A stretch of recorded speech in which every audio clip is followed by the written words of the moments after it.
In the video, we explore the failed 1917 effort to create a free society in the land of the former Russian Empire. Excessive centralization in the Russian Empire suppressed local initiative, and the country became accustomed to unconditionally obeying the decisions of the central government based in the capital. This, in turn, led to all the inhabitants of the former empire watching the revolutionary events in the capital in stunned silence and not resisting. Most of the inhabitants of the Russian Empire were weary of the ongoing stress caused by war, the economic decline, and were dissatisfied with the bungling actions of the Tsarist government. Everyone yearned to return to everyday life. The new government aimed to fulfill the expectations of the Russians. The Provisional Committee, reconstituted as the Provisional Government, issued numerous decrees that made Russia the freest country in the world. All political prisoners were granted amnesty, and the prison sentences of some criminals were altered. The Tsarist institutions of regime protection, such as the police department, the separate corps of gendarmes and the guard department, were abolished. An unqualified and incompetent people's militia was created to maintain public order. Freedom of speech, press, public organizations, and assembly was proclaimed. All nations and religions of the former empire were granted equal rights. Women were given the right to vote and stand for election. The supreme legislative body of the new Russia was declared to be a democratically elected parliament, called the Constituent Assembly. The current government was termed provisional, as its activities were to end once the parliament began its work, which was tasked with electing a new government. In turn, the Petrograd Council of Workers and Soldiers Deputies, aiming to meet the expectations of the assertive mass of soldiers, issued Order No. 1, which effectively undermined the Russian army. According to this order, the principle of one-man command was abolished in the Russian army, power was transferred to elected soldiers' committees, and all military personnel were granted equal rights. Although ranks were not officially abolished, the order in practice diminished officers' authority and contributed to the breakdown of the army hierarchy. The members of the Provisional Government were radical deputies of the dissolved State Duma, who had legitimacy and personified the continuity of Russian statehood. Additionally, the Provisional Government, dominated by the liberal parties of the October 17 Union and the Constitutional Democratic Party, had representatives in local government institutions, known as Zemstvos, and in the United Committee of the Union of Zemstvos and the Union of Towns, Russian abbreviated as Zemga, which had a presence across much of the former empire. However, the Provisional Government lacked public security institutions to restore order in Petrograd. Its decrees dismantled the Tsarist security systems and failed to establish qualified and capable institutions to ensure public safety. The looting of grocery stores, warehouses, and ordinary citizens, along with arbitrary reprisals and the complete absence of police, plunged Petrograd into chaos. The Petrograd Council of Workers and Soldiers Deputies, which had authority over the soldiers and workers, could send the unruly soldiers back to their barracks and the workers to their homes. However, the Petrograd Council had authority only in Petrograd and lacked the structure to govern the vast country. Thus, the dual power was established in Russia: the Petrograd Council controlled the capital, and the Provisional Government governed the country. Most cities and regions of the former empire adopted the Russian February Revolution and did not oppose the actions of the Provisional Government.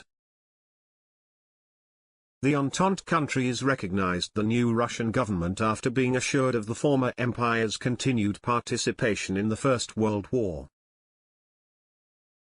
The Provisional Government issued numerous democratic decrees, which boosted the popularity of Alexander Kerensky, the Minister of Justice. Meanwhile, in cities across the country, the Petrograd Council began organizing similar councils that did not recognize the authority of the Provisional Government. The weakening of central authority contributed to the rise of the anti-colonial movement. Finland asserted its right to independence since the Tsar's abdication ended the personal union with Russia. Residents of the Baltic region, except for the southern part, which Germany occupied, demanded independence. As a result of a series of victories by the German army on the Eastern Front, the Kingdom of Poland, which was part of the Russian Empire, was occupied by Germany and Austria-Hungary. On 5 November 1916, the emperors of Germany and Austria-Hungary proclaimed the creation of the new Kingdom of Poland, also informally known as the Regency Kingdom of Poland, as the puppet state of the Central Powers. Over time, this kingdom became increasingly autonomous and lasted until November 1918, when the newly established Republic of Poland replaced it. The existence of this puppet kingdom and its Polish army had a positive impact on Polish efforts to create an independent Poland. In March 1917, the Central Council was elected in Ukraine, which proclaimed the Ukrainian People's Republic and led the Ukrainian national movement, guiding the country along the path from autonomy to full sovereignty. During its brief existence from 1917 to 1918, the Council set precedents for parliamentary democracy and national independence. In Russian Turkestan, the Basmachi movement emerged, organized by rebel groups inspired by Islamic beliefs and pan-Turkism. Its roots are in the Central Asian Revolt of 1916. Not waiting for the land law, the peasants started looting landowners' estates, taking livestock, seizing agricultural equipment, and confiscating land. Workers' committees were established at factories and plants. They proposed conditions to directors and owners that were often impossible to satisfy. Constant strikes accompanied the workers' activity. In response, owners started shutting down their factories en masse, resulting in decreased production and higher unemployment. The former Russian Empire's ongoing participation in the war became an insurmountable obstacle for the Provisional Government. On 18 April 1917, Foreign Minister Milyukov sent messages to Paris and London with a firm promise of Russia's ongoing participation in the war. The messages' contents became known to the Petrograd Council, leading to numerous demonstrations in the streets demanding the resignation of the Provisional Government. The new Provisional Government, formed in early May 1917, was dominated by socialist revolutionaries. Alexander Kerensky was appointed Minister of War and Navy. The Provisional Government aimed to establish a parliamentary and legal system, but Russia lacked a substantial middle class to support liberal institutions. Small business owners, professionals, and wealthy farmers were too few to form a stable foundation for constitutional democracy. Consequently, politics polarized between the right and the left. By the summer of 1917, many observers expected the Provisional Government to collapse and for a dictatorship to emerge, capable of stopping revolutionary chaos and anarchy. On the right, elements of the officer corps and conservative elites hoped for a strong military leader who could restore discipline in the army and public safety on the streets.